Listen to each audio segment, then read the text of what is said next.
அஸ்ஸலாமு அலைக்கும் வரஹ்மத்துல்லாஹி வபரகாத்துஹு. உங்கள் அனைவரின் மீதும் ஏக இறைவனின் சாந்தியும் சமாதானமும் உண்டாகட்டுமாக. சிந்தனைக்கு சில மணித்துளிகள். இன்றைய நாள் இனிய நாளாக மாறுவதற்கு எல்லாம் வல்ல அல்லாஹ்விடத்திலே இன்றைய நாள் இனிய நாளாக மாறுவதற்கு இந்நாளினுடைய எல்லா நலவுகளையும் பரக்கத்துகளையும் அல்லாஹ்விடத்தில் கேட்கிறோம். இறைவா, இந்நாளை மகிழ்ச்சிக்குரிய நாளாக, மகிழ்ச்சியான சம்பவங்கள் செயல்பாடுகள் நடைபெறும் நாளாக எங்களுக்கு ஆக்கி அருள் புரிவாயாக.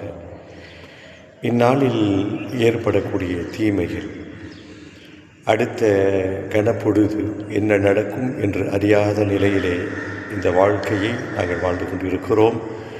எங்களுக்கு இந்நாளில் ஏற்படக்கூடிய தீமைகள், தீய நிகழ்வுகள், திடீர் சோதனைகள், மருத்துவமனை சார்ந்த பிரச்சனைகள், விபத்துகள், இன்ன பிற ஆபத்துகள், துன்பங்களை விட்டு எங்களையும் எங்கள் குடும்பத்தாரையும் இறைவா நீ பாதுகாத்தருள்வாயாக என்ற பிரார்த்தனையோடு பெருமானார் ஸல்லல்லாஹு அலைஹி வஸல்லம் அவர்கள் தூங்கி எழுந்திருத்தவுடன் நாம் அனைவரும் அறிந்திருக்கின்ற ஒரு பிரார்த்தனை, அல்ஹம்துலில்லாஹில்லதி அஹ்யானா பஅதமா அமாதனா வ இலைஹின் நுஷூர்.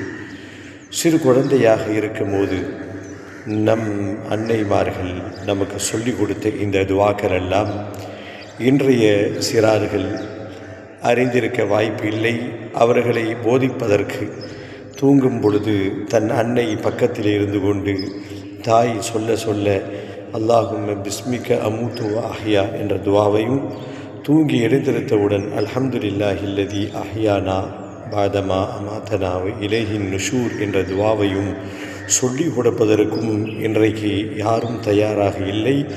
அவர்களுக்கு அதை பற்றி உள்ள புரிதலும் இல்லை என்ற நிலையில்தான் என்று வாழ்ந்து கொண்டிருக்கிறோம்.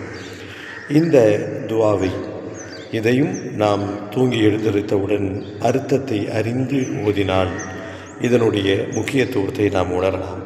அது என்ன பிரார்த்தனை தொடர்ந்து பேசுவோம், பயணிப்போம் அடுத்த பதிவில் இன்ஷா அல்லாஹ்.